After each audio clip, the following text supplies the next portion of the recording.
If you're having trouble with your Onkyo TX-SR606 receiver, then this is the video for you. Now if you have a warranty, use it. If you're like me and bought it secondhand and you're having trouble with HDMI switching, then I'm going to show you how to fix it. So what the problem is you can turn your receiver on and maybe after 5-10 minutes it'll start connecting one of the HDMI ports. And a lot of the times this will degenerate till it's absolutely nothing that shows on the TV. Also, your on-screen menus are not going to appear. When you hit the menu button, you'll see that on the screen you can get whatever the menu is. It'll show what you're supposed to see on the TV, but nothing will show up on the TV. You'll just get something like no signal when you turn it on. So let's go ahead and fix this. Now to make sure that we're looking at the right receiver, it should look like this. And it'll also say TX-SR606 on the bottom right. So what you need to do is open up the receiver. There are 2 screws on each side and then 2 screws on the back. Once you take the back cover off, locate the HDMI board. The HDMI board should be really easy for you to find because it's the one that the HDMIs are attached to. And it'll look like this. Now this is going to show you which part needs to be replaced. You'll notice one of those little round dealies has a Sharpie dot on it. Now this is a capacitor. This capacitor will need to be replaced. And it's not just one, it's 4 on the back also. 1, 2, 3, 4. So you should see 4 capacitors with Sharpie dots. If you don't, just look closer. They're there. So now, those will need to be replaced. And if you have the know-how to find this video, then really you probably are able to do this. It's not as hard as you might think. So let's get started. Okay, I'm going to show you a little bit about the surface mount capacitors that we need to remove before we actually remove them. Now this is a 100 microfarad 4-volt capacitor that is mounted on the circuit board that we need to remove. Now the way that these things work is they are actually mounted to the surface that they're attached to. They do not go all the way through and get soldered that way like a lot of components. These just sit right on top and have a little soldering connection. Now here I'll show you the difference between the new ones and the old ones. So this is an old one. This is the one that was removed from the circuit board. And this is the new one. Now I ordered the wrong part, so it's bigger. It's the right part really, but it's just too big to mount where I want it. So what I did to remedy that was I took the new piece and I actually took it off of the base that it was mounted on. So to do that, I grabbed an end here, flipped out a little connector. I did the same thing to the other side. And I removed the plastic. And then what I did was I took a pair of needle nose pliers and a tiny screwdriver and very carefully bent the leads so that I could lie them flat on a circuit board. Kind of like that. And it was also pretty easy to solder it because I had space to stick the soldering gun in there to make sure that the leads stuck.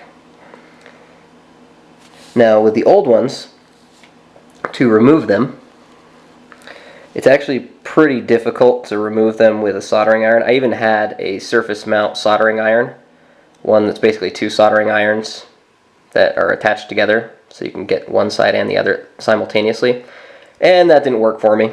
So what I did was I took a pair of forceps and I grabbed it and I actually removed the capacitor from the base and I just wiggled it back and forth until it came out. Now when you do that, the leads that were in the capacitor, they actually get removed from the capacitor and they stick to the circuit board. Now what actually sticks to the circuit board is the base, like this, and then you have a couple of leads like this that are stuck in the circuit board. Now this lead will not fit through the plastic piece, so the plastic is going to stay on the circuit board. So what I did was I removed the little lead like that, again with the forceps, very, very gently, just moving it back and forth until it popped out. And then I remove the little plastic mounting piece. And then you're left with just a clean contact where you can, well, it's not really clean, there's still a piece of metal attached to it, but with a little bulb of solder, you can attach this piece, your new piece, to the circuit board. Now you want to make sure the polarity is right. So on the circuit board it has the shape of the mounting bracket. So before you remove the mounting bracket, you want to make sure that you know which side has the little corners that are cut off. So like mine were oriented so that the writing was right side up, when the little corners that have been taken off were to the right side. So you just need to remember that when you're removing circuit boards, or when you're removing capacitors and you're putting the capacitors back on, just so you get the polarity right. Because if you flip them upside down, it's probably not going to work for you. So that's just something to be careful of. So now let's go look at the circuit board and see what we need to do there. Okay, we're going to be working with this piece that's just in front of us. It's slightly out of focus, but I'm going to tap it here. What we're doing is we're just putting a little bead of solder on each of the connections where we ripped off the old capacitor.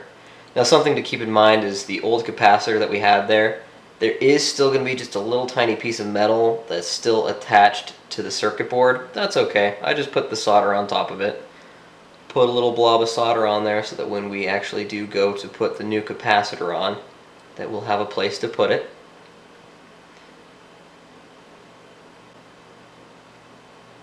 Now here's the new capacitor. It does have the little leads that are bent slightly, and it is just ever so slightly larger than the one we removed.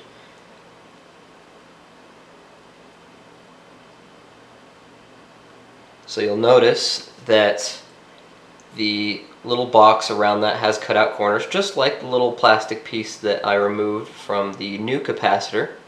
So you'll want to remember what direction that was, so that you can mount the capacitor with the writing facing the same direction as it would if you were to mount it using the cut off corners. So let's go ahead and put this thing on there.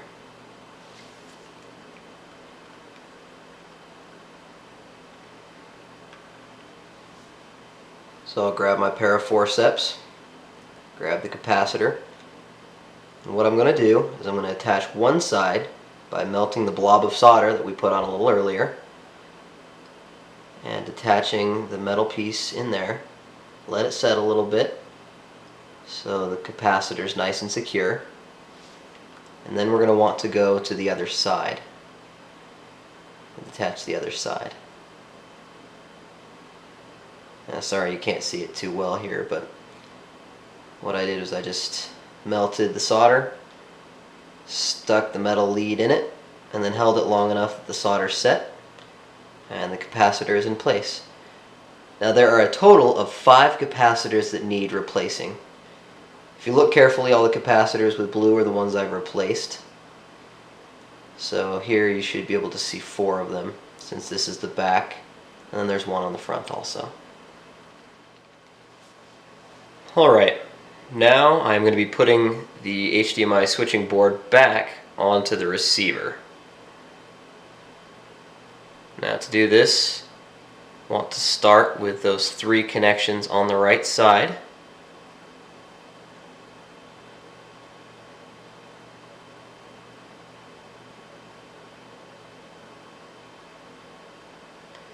And just press them in, squeeze them in gently.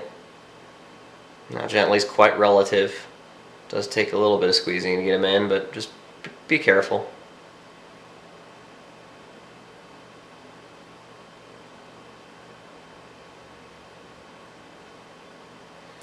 Now let's do the black wire. Notice the little plastic piece is still in place. Straighten out the wires so we make sure we get 1 wire in each hole.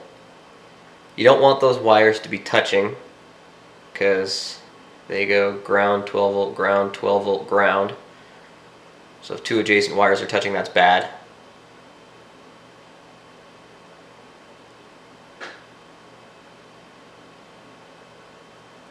Just kind of wiggle it in there. And you'll know when it's secure. It's pretty obvious. You'll give it a little tug and it's not going to move at all. Now for the white connector. It's really easy to put in and out. Just stick it in, press it in, it'll snap right in. No problems.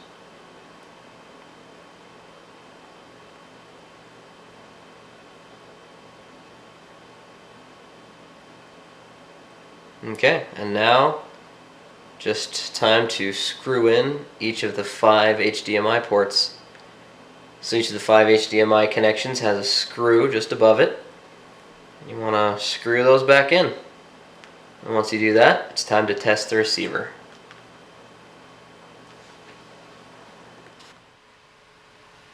Okay, I'm going to give the receiver a try now that the capacitors have been replaced.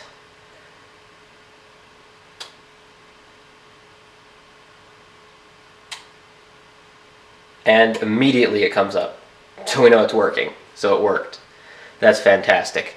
Now, what wasn't working before were the on-screen displays, such as the menu and the volume. Now, the volume I don't really care so much about, but the menu is necessary. So let's see if that works.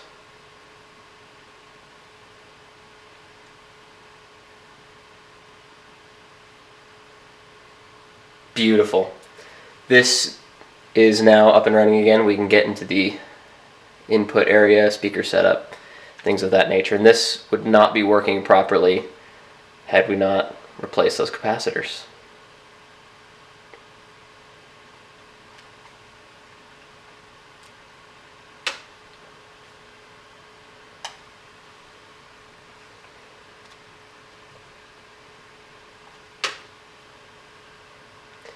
Now another test is going to be whether the Wii works or not. Now, prior, the Wii would not work at all. We would just get sound and no video. And from what I understand, some people who have the problem with the Onkyo receivers don't even get as much as the sound to work. But that's probably because they can't get to the menu. So let's give it a try. I'll turn on the Wii and let's switch over to it.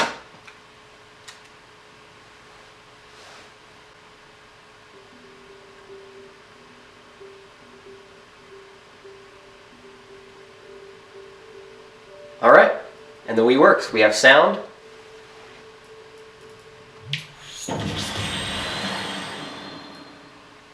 So that's great news.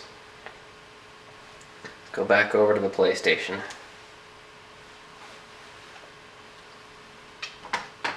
Oh, and it works brilliantly. So there you have it. That's how you will repair an Onkyo TX-SR606 receiver. Okay, so don't be intimidated because it's a circuit board and it might be hard, because it's really not really anything to worry about.